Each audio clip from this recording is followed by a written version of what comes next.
የኢትዮጵያ ቤተክርስቲያን ስለ ታቦት ያላት ትምህርታዊ መመሪያ ይሉና ያልገባቸው አንዳንዶች እንደመሰላቸው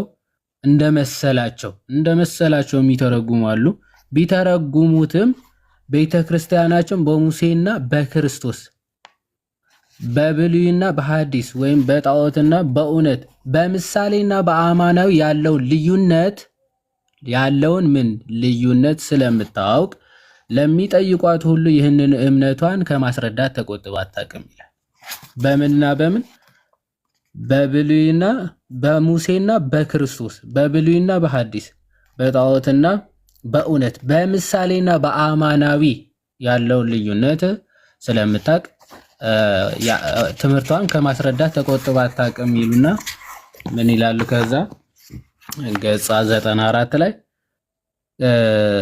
ከኢትዮጵያ ሌላ በምስራቅ አብያተ ክርስቲያናት ወይም ደግሞ ኦሪየንታል ቸርችስ ታቦት የተለመደ ሕግ ነው። ስጋውና ደሙ የሚፈትቱበት በታቦቱ ላይ ነው። ምኑ? ስጋውና ደሙ የሚፈትቱበት በታቦቱ ላይ ነው። ለምሳሌ ግብፃውያን ታቦቱን ሉህ ይሉታል።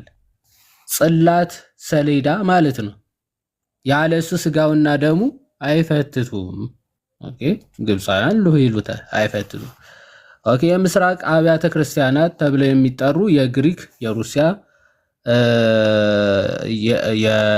የሮማንያ እና ሌሎቹ ወደ ክርስቲያን የተመለሱ ከአረማያ ስለሆነ የታቦቱ ምስጢር ቀጥታ ይሄ አሁን የምንጠቀመውን ሳይሆን መንበር ፈንታ ከመንበር የማይነሳ እንደ ታቦት የሚከበር የጌታ የስቅለቱን ወይም ደግሞ የግንዘቱን ስዕል ያለበትን የነጭ ሐር መጎናጸፊያ አላቸው፣ የማይንቀሳቀስ ማለት ነው። ያለሱ ደግሞ ምን ስጋውና ደሙ አይፈትቱ።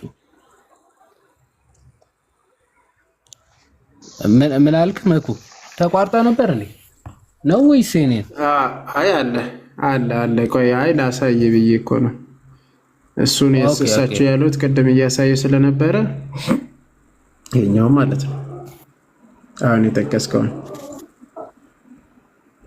የአንቲ ሚንስ የሚባለውን ሚረር ሆኖብኛል። ተገልብጦ እሺ፣ ቀጥል። ትክክል። ያ ስለዚህ ያለሱ ስጋና ደሙን ምን አይሉ አይፈትቱም ማለት ነው። ይህንንም በጽር ኦኬ አንድ ሚኒሲዮን ይሉታል። ህየንተ ታቦት ማለት ነው። ህየንተ ታቦት ማለት የሮማ ካቶሊኮች ደግሞ ሜንሳ ይሉታል፣ ጠረጴዛ ማለት ነው። ከዚህም ጋር እነሱ ከአምስቱ የምስራቅ አብያተ ክርስቲያናት በቀር አዲስ ቤተክርስቲያን በሚሰየምበት ጊዜ በመንበሩ ላይ የአጽመ ቅዱሳን ሽራፊ እንዲቀመጥበት ቀኖናቸው ያዛል ይላል። እዚህ አንዳንድ አብያተ ክርስቲያናት ደግሞ ምን ብለው ምን ያደርጋሉ? ኦኬ፣ ጥንታውያን አብያተ ክርስቲያናትም እንደዚህ አይነት ነገር ያደርጋሉ። ማለት በስጋና ደሙ የቅዱሱ የሰማዕት አጽም ከስር ከመሰዊያው ከስር የአንድ ቅዱስ ሰማዕት አጽም ይደረግበታል። ኦኬ፣ አጽም ይደረግበታል። ያ ደግሞ ለምንድነው? ለቅዱሱ መታሰቢያነት። ልክ አሁን ታቦታቱ በቅዱሳን ስም እንደሚሰየመው ሁሉ በጥንታውያን አብያተ ክርስቲያን ደግሞ የአንድ ሰማዕት አጽም ከስር ከመንበሩ ስር ይደረግበታል። ዘን የቅዱሱ መታሰቢያ ይሆናል ማለት ነው። እና ከዛ ላይ ከመሰዊያው ከአጽሙ በላይ ታቦቱ ይደረጋል። ሜንሳ ሉህ ምናምን ብለው የሚጠሩት ሌሎቹ ማለት ነው። እኛ ታቦት ብለን የምንጠራው እነሱ ከመንበሩ ጋር አንድ ላይ አድርገው ነው የሚሰሩት። አንድ ላይ አድርገው ይሰሩታል። እዛ ላይ ምን ያደርጋሉ ማለት ነው? መስዋዕቱን ይሰዋሉ ማለት ነው። አንድ የባዚል እንትን ላሳየና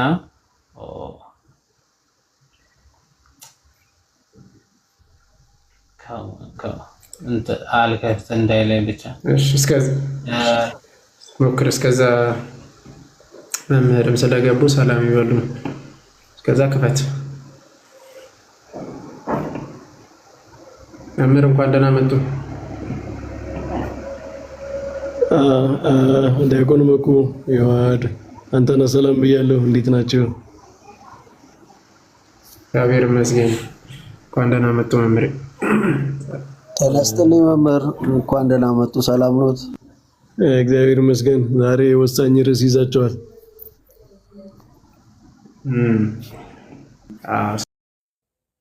ሰሞኑ እንግዲህ ጥምቀት ስለደረሰ ብዙ ፕሮቴስታንት ቤት እየተንጫጩ ነውና እያሳየን ነው። የራሳቸውን በራሳቸውም እየተሳደቡ እንደሆነ ሌሎቻቸውን አብያተ ቤተክርስቲያን ብለው የሚጠሩትን ማለት ነው። አይጥሩ ነው ይዋድ አቋርጠ ነው አይደል? ቀጥል። አንድ እኔም እንትን ለማሳየት ቀጠለና እኔም አንድ ነገር ማሳየት ይኖረኛል። ቀጥል። በቅዳሴ ጊዜ ጽዋውን የሚይዝ አልተሩ ላይ የሚቀመጥ ተንቀሳቃሽ መሸወያ ማለት ነው። የሚንቀሳቀስ ነው። እኛ ታቦት የምንለው እነሱ ጋር አርክ ነው የሚል ስሙ ራሱ አርክ ነው የሚለው። በአረበኛው ታቦት ነው የሚለው። ወይ አረበኛና ግዕዝያው በጣም ስለሚቀራረቡ እና አሁን ይሄ እንግዲህ የግብጽ ቤተክርስቲያንን መቼም በኦሪታዊነት የሚከሳት የለም። እኛን ያው የኢትዮጵያ ቤተክርስቲያንን የኦሪት ስርዓት ነው የሚከተሉ ይላሉና የግብጽ ቤተክርስቲያን አርክ የምትለው ታቦት የምትለው መሰዊያ የምትለው ይሄ ኦሪታዊነት ስላለባት ነው ወይ ብለን እንጠይቃለን። እና ሌላ አንድ መጽሐፍ አውጥቼው ነው እንጂ ይሄን ነው በአረበኛ ታቦት ይላል። ታቦት ነው የሚሉት እና አሰራሩም ቅርጹም ምኑም አገልግሎቱም አንድ ነው። እነሱ እንግዲህ የሚለየው ምንድነው? እንደኛ ነፃነት ስለሌላቸው እንደዚህ ወጥቶ በዓል ማክበር በጥምቀት ሲሆን ክርስቶስ ከገሊላ ወደ ዮርዳኖስ ሄደ የሚለውን ተከትለው ወደ ባህር ወርዶ ስለማያከብሩ በጥንት ዘመን እንደውም እንዲህ አይነት ነገርም ነበረ ይባላል።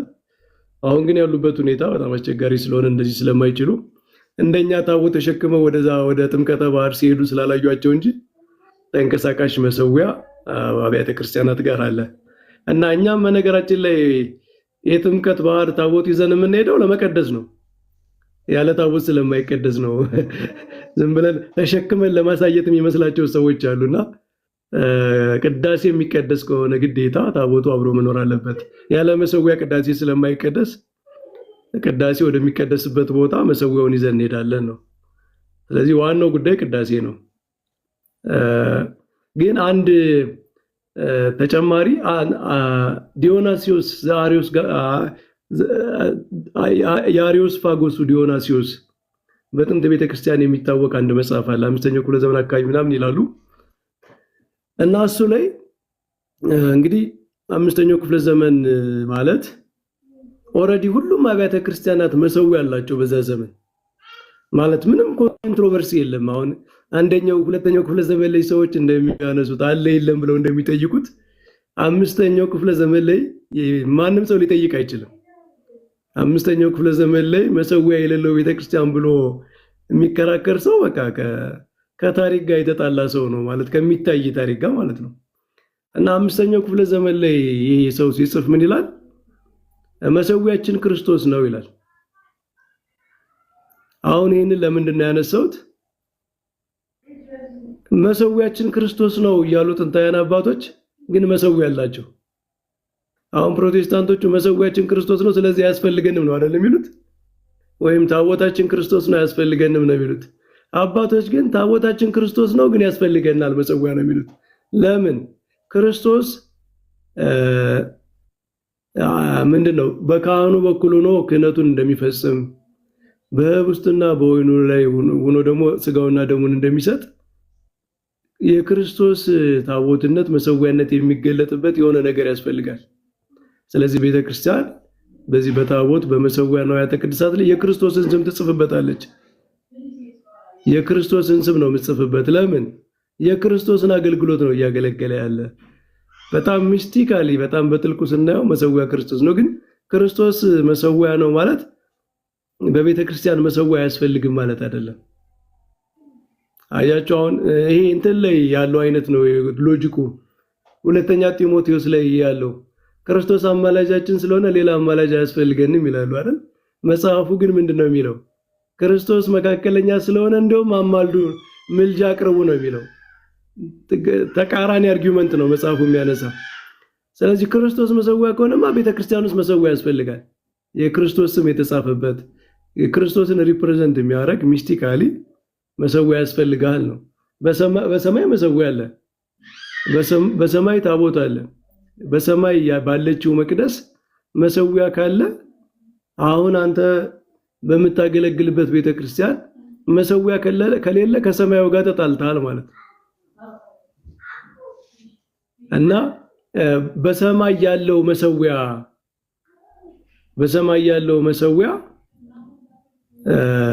ለምን አያስፈልግም አይልም አንድ ሰው ተነስቶ።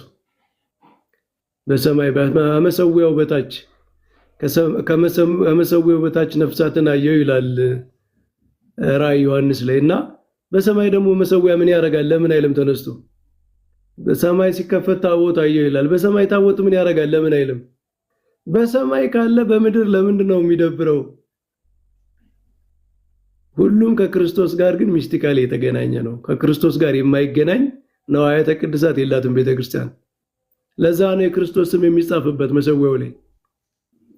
ስለዚህ እኛ መሰዊያውን ከክርስቶስ ነጥለን አይደለም የምናስበው። አሁን የማይረዱት ነገር የክርስቶስ ስም ስለተጻፈበት ነው ራሱ መሰዊያ የሆነው። መሰዊያ የሚለውን አገልግሎት ለመፈጸም እንኳን የክርስቶስ ስጋና ደም የሚከብርበት እንዲሆን እንኳን ያደረገው ስሙ ነው። የተጻፈበት ስም፣ የተጸለየበት ጸሎት፣ ያንን አገልግሎት እንዲያገኝ ያደረገው ራሱ ክርስቶስ ነው፣ ስሙ ነው። እና በጥንታውያን ቤተክርስቲያናትም አለ የሚለውንም ለማሳየት ነው። አርክ እንደውም ከነ ስሙ ማለት ነው። ታቦት የሚባልማ አያስፈልገንም፣ ታቦት ሳይሆን የሚያስፈልገን ይላሉ። ደግሞ አንዳንድ አርጊመንት ሰምታችሁ ከሆነ መሰዊያ አለን ይላል። እሺ ጳውሎስ መሰዊያ አለን ይላል። ለምን ታቦት ትሉታላችሁ ይላሉ። ታቦትና መሰዊያ እኮ አንድ ነው። መሰዊያ ከውጭ ነው፣ ታቦቱ ደግሞ በቅድስተ ቅዱሳን ውስጥ ነው ያለ እና የሚቀርበው መስዋዕት አንድ ነው። መሰዊያውና ታቦቱ ሚስቲካሊ አንድ ነገር ነው። ለእግዚአብሔር መስዋዕት ማቅረቢያ ነው። የተለያየ ነገር አይደለም። የተለያዩ አይነት መስዋዕቶች የሚቀርቡበት በውስጥ የሚቀርቡበት ስለሆነ ነው እንጂ በብሉይ ኪዳን መሰዊያን ከታቦት መለየት አይቻልም በአገልግሎት። ለምን? በመሰዊያው ላይ የሚቀርበው መስዋዕት ነው፣ በታቦቱም ላይ የእንስሳት ደም ተረጭቶ መስዋዕት ነው የሚቀርብበት። አሁን የብሉይ ኪዳንን ስርዓት አምልኮ በጣም ያለ መረዳት ችግር የምታዩት። እሺ መሰዊያ ሲኖረን ግን ታቦት ምን ያደርግልናል? ታቦት ምንድነው የሚደረግበት? በብሉይ ኪዳን መስዋዕት አይቀርብበትም፣ ደሙ አይረጭበትም፣ ወደ እግዚአብሔር አያርግበትም። ታቦት እኮ መሰዊያ ነው።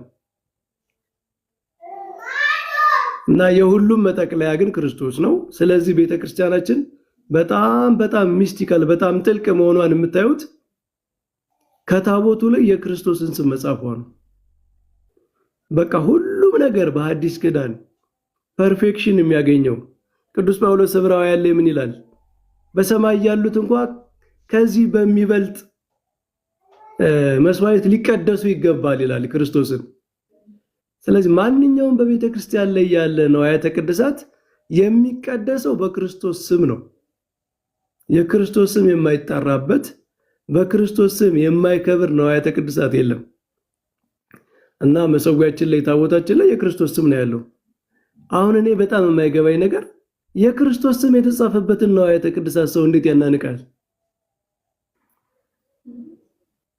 የክርስቶስ ስም የተጻፈበት ነገር ሲከበር እንዴት ታከብሩታላችሁ ብሎ እንዴት ሰው ይቃወማል? ያከበረው እኮ ስሙ ነው፣ ለስጋው ደግሞ አገልግሎት እንዲውል። እንደዛ ነው። ለምን ካህናት ለምን ይሸከሙታል ምናምን ይላሉ ደግሞ አይደል? ሰምታችሁ ከሆነ ለምን ትሸከሙታላችሁ እንዴ? የክርስቶስን ስም ያልተሸከምን ማን ነው የምንሸከመው ታዲያ? የክርስቶስን ስም ካልተሸከምን ከኛ ከፍ ካላለ መሸከም ማለት እኮ አንድ ነገር ራስ ላይ መሸከም ማድረግ ማለት ከኔ ከፍ ያለ ነው ማለት ነው፣ ክብር ነው። እና ለምን ትሸከሙታላችሁ ማለት ለምን ታከብሩታላችሁ የሚል ጥያቄ ነው። ለምን ታከብሩታላችሁ ነው እያሉ እየጠየቁ ያሉት። በቤተ ክርስቲያን ካህናት የሚሸከሙት በጣም የሚከበር ነገር ነው። ወንጌል ለምሳሌ አይታችሁ ከሆነ ወንጌል በአትሮንስ ላይ ሆኖ አይደለም የሚነበበው። የቤተ ክርስቲያን ወንጌል በሰው ላይ ነው የሚነበበው። ሰው ይዞት ነው የሚነበበው። ሰው ተሸክሞት ነው የሚነበበው፣ ክብሩን ለማሳየት ማለት ነው። እና ወንጌል እኛ የሆነ ፐልፒት ላይ የሆነ ነገር ላይ አድርገን አይደለም የምናነብ። ቤተ መቅደስ የኦርቶዶክስ ቤተክርስቲያን ስርዓት አምልኮ ካያችሁ ለማያውቁት ነው። ወንጌል የሚነበበው የሆነ ማስቀመጫ ላይ ሆኖ አይደለም፣ ሰው ተሸክሞት ነው፣ ሰው ይዞት ነው የሚነበበው፣ ክብሩን ለማሳየት ነው ማለት ነው። ታቦትም ካህናት የሚሸከሙት በታቦቱ ላይ የተጻፈውን ስም ለማክበር ነው። የማን ስም ነው? ሁሉም ጉልበት ሁሉ ለሱ ይንበረከካል። ጉልበት ሁሉ ለኢየሱስ ክርስቶስ ስም ይንበረከካል ተብሎ የተጻፈው ስም ነው። እሱን ለማክበር አንተ ከኛ በላይ ነህ፣ ከራሳችን በላይ ነህ ለማለት ነው። የቤተ ክርስቲያን ራስ ተብሏል ክርስቶስ። ቤተ ክርስቲያን ራሷ ክርስቶስ ነው። በራሷ ላይ ነው ክርስቶስን የምትይዘው ማለት ነው። እና እንደው አንዳንድ ሰዎች የማያውቁትን ባይቃወሙ፣ እንደው ለመቃወም ባይቸኩሉ፣ ለመንቀፍ ባይቸኩሉ ጥሩ ነው። ቢማሩ ምንድነው ብለው ቢጠይቁ እግዚአብሔር ይስጥልኝ። አክብርልኝ ዲያቆን፣ ረጅም ሰዓት ወሰድክ።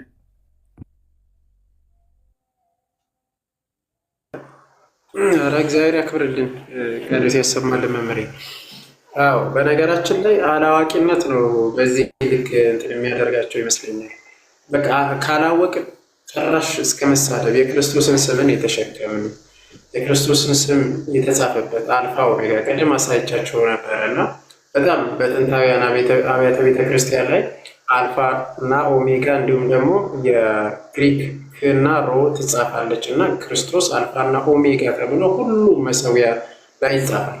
በተለይ ጥንታውያን አብያተ ቤተክርስቲያናት ላይ ያለ እኛ ቤተክርስቲያንም ጋር ስንመጣ ይህንኑ ቤተክርስቲያናችን አልፋ ወኦ ብላ ትጽፋለች። በትልቁ ታቦታችን ላይ የትኛውም ታቦት አልፋና ኦሜጋ የሌለበት የለም። አልፋና ኦሜጋ የሌለበት ታቦት ከጅምሩ ታቦት አይደለም። ስለዚህ ታቦታችን የክርስቶስን ስም የተጻፈበት እንዲሁም ደግሞ የክርስቶስን ስም ብቻ ሳይሆን ጉልበት ሁሉ ለማን ይንበርከክ የተባለበት ለክርስቶስ።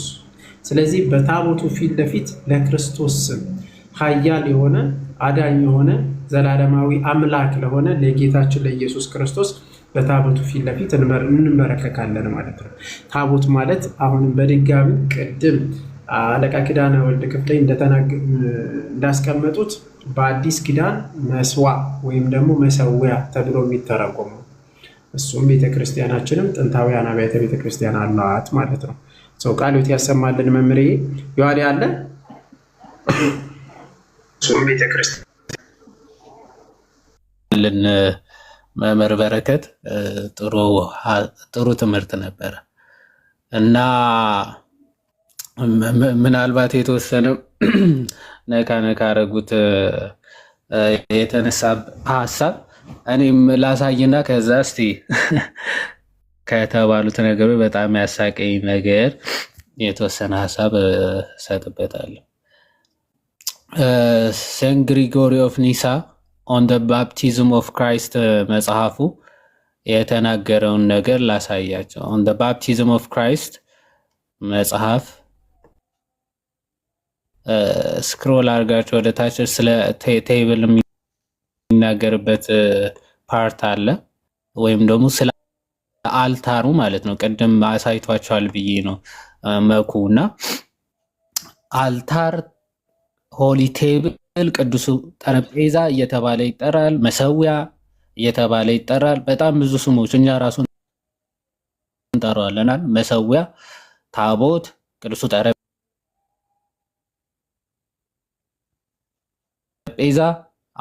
አርጋኖን ላይ ቃል በቃል በቅዱሱ ጠረጴዛ ፊት ሁላችንም ተሰብስበን ከመለኮታዊ ስጋው ከመለኮታዊ ደሙ እንካፈላለን ብለዋል።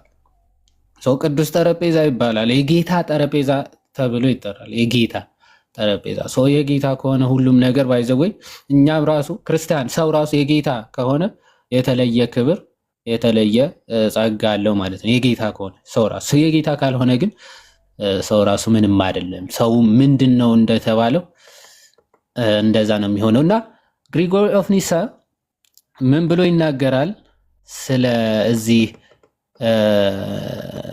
ጠረጴዛ ወይም ደግሞ ቅዱሱ መሰዊያ ሲናገር እንዲህ ይላል he blessed the body that is baptized። መጀመሪያ ያው ስለሚጠመቁ ሰዎች እየተናገረ ይመጣና ካህኑ ምን ያደርገዋል? ተጠማቂውን እንደሚቀድሰው እንደሚባርከው ምናምን እየተናገረ ይመጣል። and the water that baptizes ካህኑ ምንድነው የሚጠመቀውም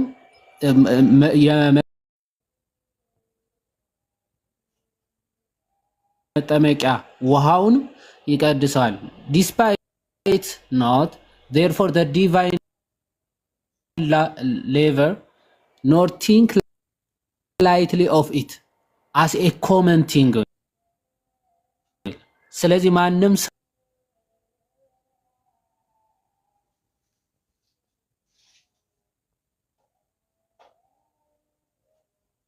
ሰው ውሃውን እንደ ተራም ነገር አድርጎ እንዳይረዳው እንዳይቆጥር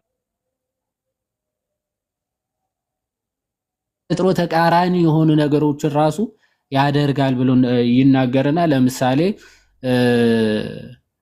የውሃ የመራሩ ውሃ ሙሴ አለ አይደለ በዱላ ምን አድርጎታል? ጣፋጭ እንዲሆን አድርጎታል። ይሄ ሶር የሆነ መራሩ ውሃ በእንጨት የሚጣፍጥ ለተፈጥሮ ተቃራኒ የሆነ ከአለት በፍጹም ይሄ ከደረቅ ድንጋይ ውሃ ሊወጣ አይችልም አይደለ? በእግዚአብሔር ኃይል ግን ዱላው አለትን ሲነካ ምን ውሃ አስገኝቷል ማለት ነው። እንደዚህ አይነት ነገሮችን እያነሳ እያነጻጸረ ይሄዳል እና እንዴት ህብስቱ የጌታ ስጋና ደም ይሆናል ለሚሉ ሰዎች ምላሽ ሲሰጣቸው ኦኬ ለተፈጥሮ ተቃራኒ የሆነው በዱላ ሙሴ ከአለት አፈለቀ በእምነት ማለት ነው። ምታው ውሃ ይፈልቃል ሲለው እግዚአብሔር አደረገ። በአዲስ ኪዳን ግን እያወራን ያለ ነው የቃላት ሁሉ ባለቤት የጌቶች ሁሉ ማለት የነገሮች ሁሉ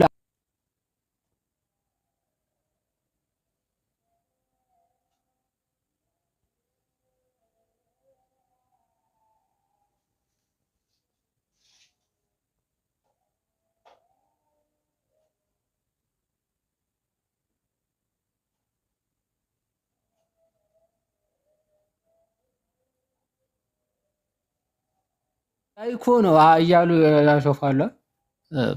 በጣም በሚያሳዝን ሁኔታ ማለት በጣም የሆነ ከክርስትና አእምሮ የወጣ አስተሳሰብ ሲኖር እያንዳንዱ ኦኬ ድንጋይ ነው ኦኬ እንጨት ነው እያልክ ነው የምታሾፈው። ግሪጎሪ ኦፍ ኒሳ ምን ይላል? አዎ ኦርዲናሪ በተፈጥሮ ምንድነው አስቀድሞ የነበረው ኔቸሩ ምንድነው? ይሄ መሰዊያ ዚስ ሆሊ አልታር በቃ ኦርዲናሪ ስቶን ነው። ኦርዲናሪ ኢትስ ኔቸር ማለት ኦኬ። አንዴ ከፍ ላድርገው።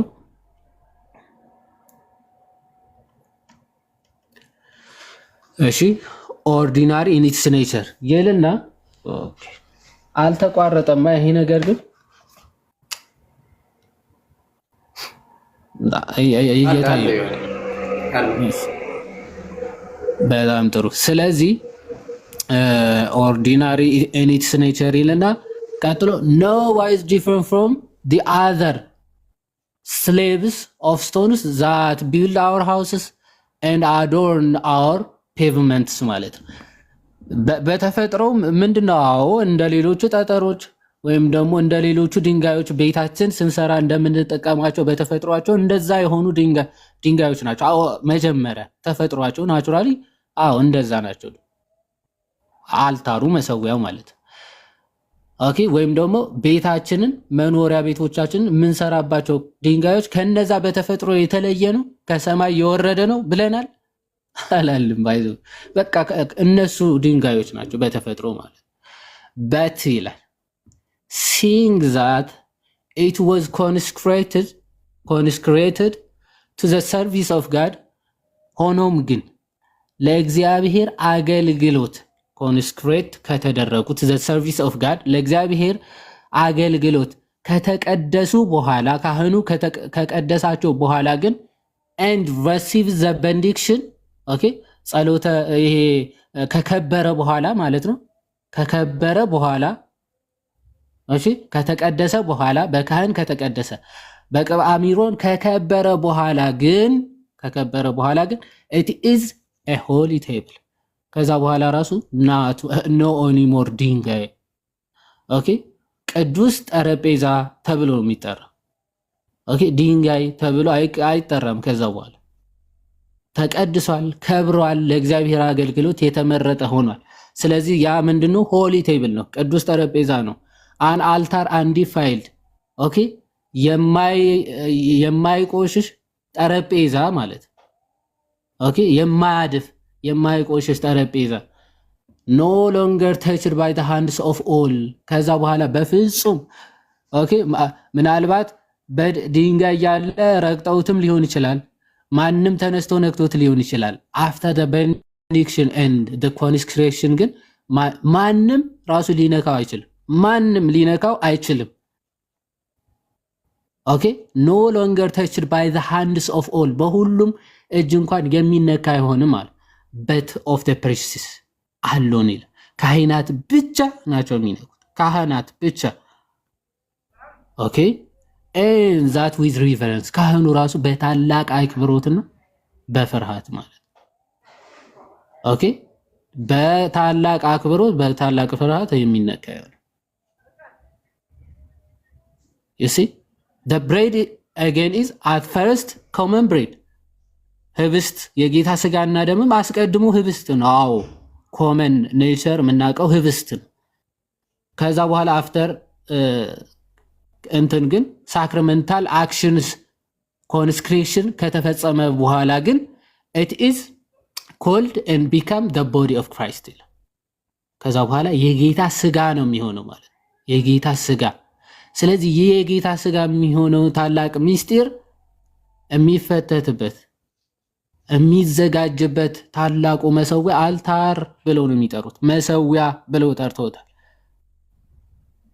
አባቶች ማለት ነው ስለዚህ የሆነ ድንጋይ እኮ ነው ምናምን ብለህ ስላቃለልከው ኦኬ ማለት ስለተናገርክ በጣም ያቀለልከው መስሏል ማለት የብሉይ ኪዳኑ ታቦትን ባይዘው ሙሴ ያዘጋጀው አስቀድሞ ኦርዲናሪ እንጨት ምንም የተለየ ከሰማይ የወረደ አይደለም ከዚህ ጠርባ አዘጋጅ ነው የተባለ በተፈጥሮ እንጨት ነው አዎ እንጨት ነው በነገራችን ምንም ከሰማይ የወረደ ምናምን አይደለም ታቦት የብሉይ ኪዳኑ ግን እንደው እንደዚህ አይነት ነገር ስለሆነ ከእንጨት የተዘጋጀ ስለሆነ ይሄ ምን እንጨት እኮ ነው እያልክ ብታቃለለውና እኔ ምን እኮአለው ምን ችግር አለው ብትል ያው በመቅሰፍት እሱን እንኳን ተራ ሰዎች ክህነት የሌላቸው ሰዎች ሲነኩት በመቅሰፍት እንዴት እንደነደዱ ታውቃላችሁ ኦኬ በመቅሰፍት እግዚአብሔር ሲቀጣቸው ያንን ሳይገባቸው ወይም ደግሞ ክህነት ሳይኖራቸው የነኩት ማለት ነው የነኩት ኢሚዲየትሊ ዛ በመቅሰፍት ይቀጣቸዋል ልክ እንደዚህ አይነት መሃይሞች መተው ግን ተራ እንጨት ነው ይላል ቅዱሱ መሰዊያ ማለት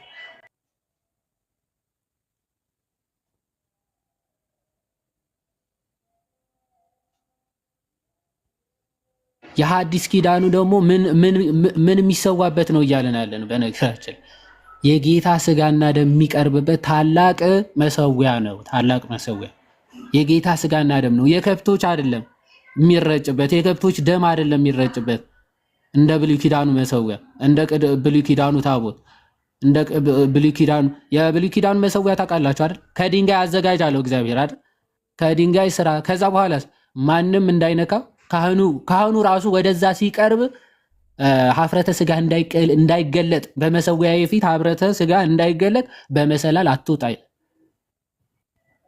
አሁን መጀመሪያ ተራ ድንጋይ ነበር ያ መሰዊያ ግን በደም ከተቀደሰ በኋላ ግን ይላል አይደለ ማንም እንደውም ቆይ አንዴ እሱን ላሳያችሁ በከብቶች ደም ከተቀደሰ በኋላ ያ መሰዊያ ሁሉንም ይቀድሳል። በነገራችን ላይ የሚነካውን ሁሉ የሚቀድስ ይሆንና ከዛ ደግሞ ያንን ኀፍረተ ሥጋ በዛ እንዳይገለጥ በመሰላል አትውጣ ይላል።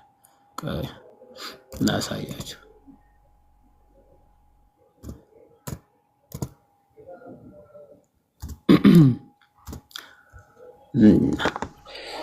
ታብታብ አድርጉ። እሺ ጋይስ ታብታብ አድርጉ። ትንሽ ብቻ እያሳየኝ ነውና አረንጓዴው እንዲመጣ በደንብ ታብታብ አድርጉ።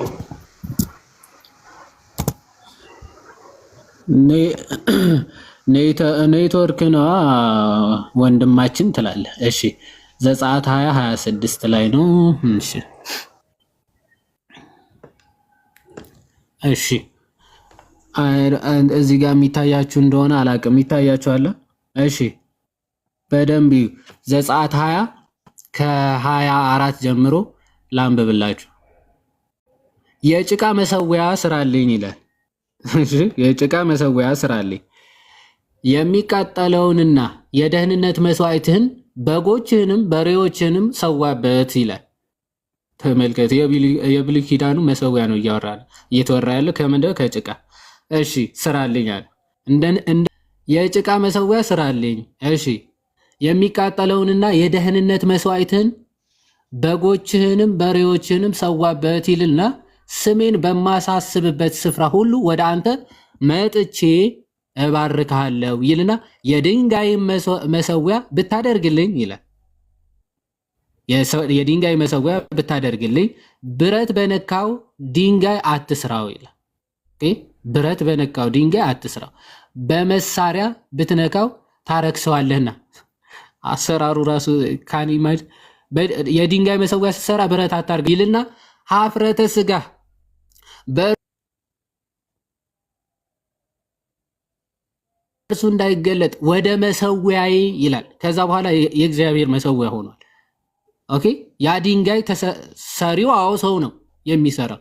ከዛ በኋላ ግን ለእግዚአብሔር አገልግሎት አንዴ ከተቀደሰ በኋላ ግን ጌታ ራሱ ምንድነው የሚለው? መሰዊያዬ የኔ መሰዊያ ስለሆነ ስለተቀደሰ ምን አለ? ኀፍረተ ሥጋህ እንኳን በእርሱ እንዳይገለጥ ወደ መሰዊያዬ በደረጃ አትውጣ። ይሄ ስለ ብሉይ ኪዳን መሰዊያ ነው እየተናገረ ነው ያለው። በምን ትቀድሰዋለህ ነው የሚለው?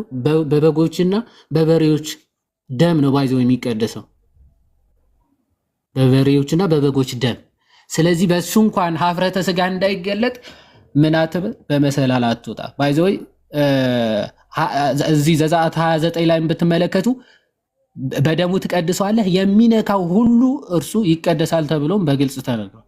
የሚነካው ሁሉ ይቀድሳል ተብሎ ተጠቅሷል ማለት። ስለዚህ የብሉይ ኪዳኑ መሰዊያ ሁሉንም የሚቱን ሁሉ አይቀድሳቸው።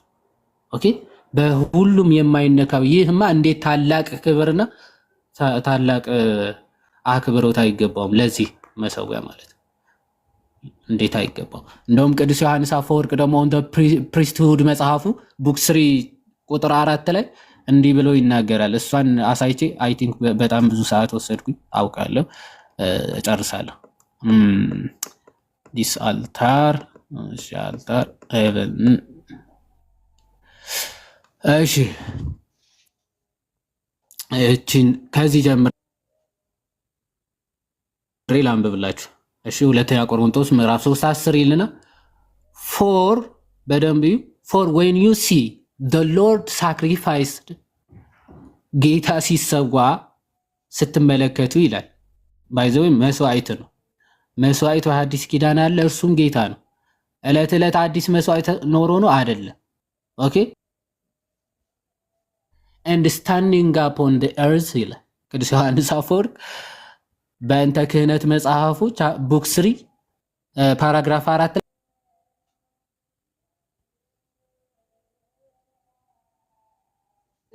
ኦኬ ካህኑም ያቀድሱ ጸሎት ሲያደርግ ስትመለከት እና ወርሺፐሩ አምላኪያን ክርስቲያኖችም በዙሪያው በመሰዊያው ዙሪያ ከበው ስትመለከት በቅዱሱ በሚያነጻው በቅዱሱ ደም የተቀደሱ ወይም ደግሞ የከበሩ እነዚህ ክርስቲያኖች ደግሞ በዙሪያው ቆመው ስትመለከት አሁንም ስቲል በምድር ላይ እንደቆምክ ነው የምታስበው ይላል።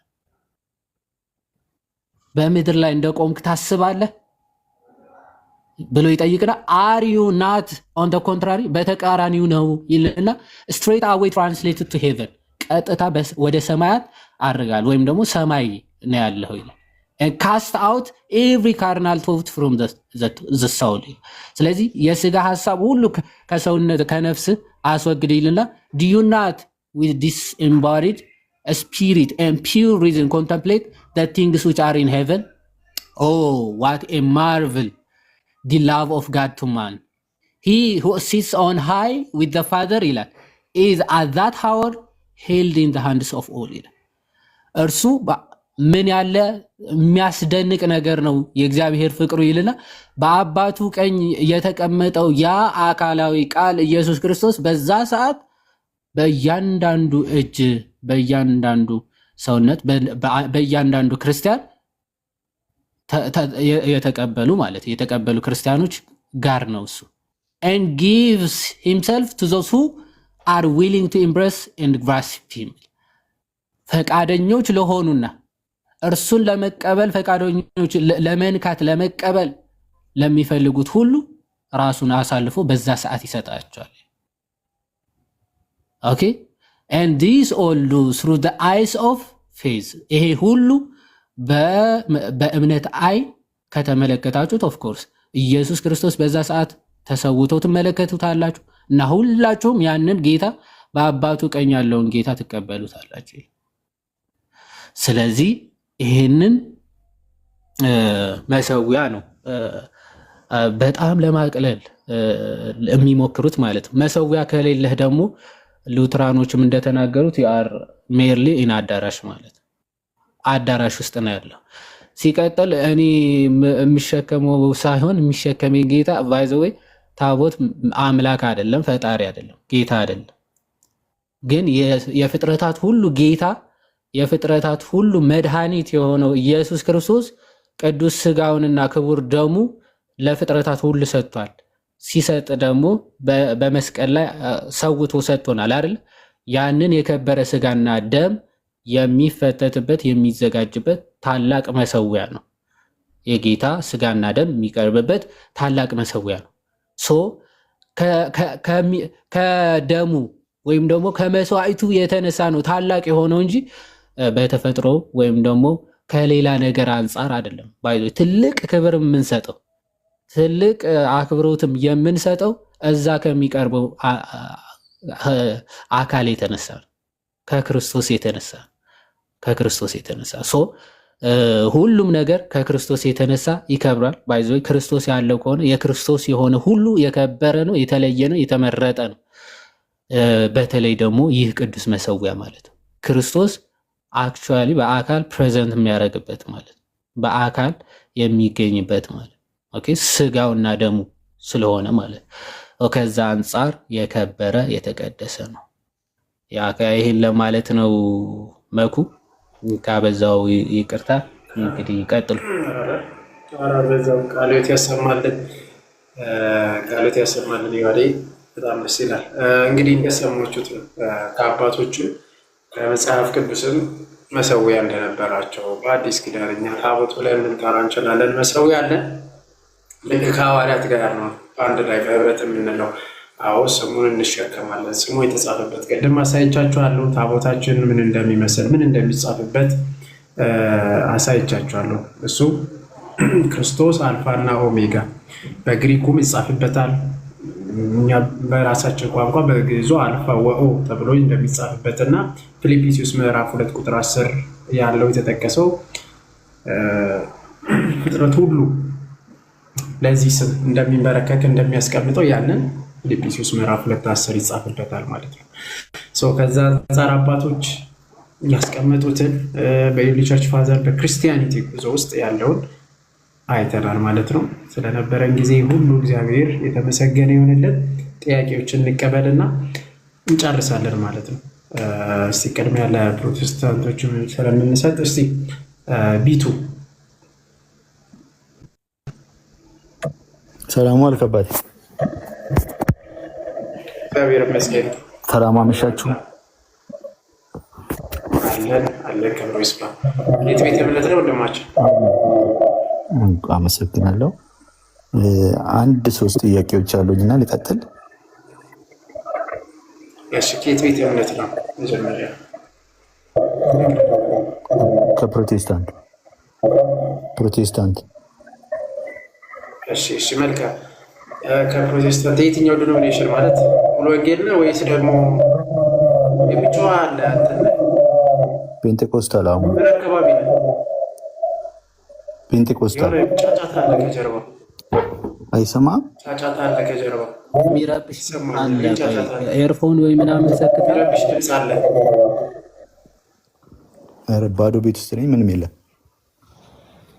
ነው ኤርፎን ወይ ምናምን ሰክታ። ኤርፎን ይዘህ አድርገሃል? እስቲ መኩ ቆይ የሚውጣ አድርገህ እስኪ። አንተ ነው እንዴ? ምንም መኩ የለም። እስኪ እስቲ ኦኬ፣ ያንተ አይደለም ቢቱ። ቆይ ኤርፎን ወይ ምናምን የሆነ ነገር ሰክታል ወይ የሆነ ቻርጀር? ኧረ ቀጥታ በስልኬ ነው። በስልክማ ነው። ስልክህ ላይ የሆነ ነገር ሰክታል። ምንም የተሰካ ነገር የለም ማለት ነው። ይቅርታ። እሺ፣ ወይ ተመልሰህ ግባ። በጣም እንትን ይረብሻል የሆነ ድምፅ። ተመልሰህ ግባ።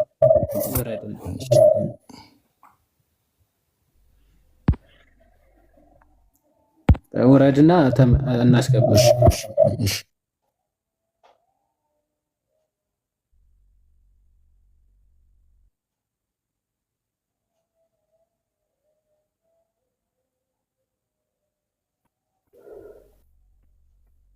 መኮ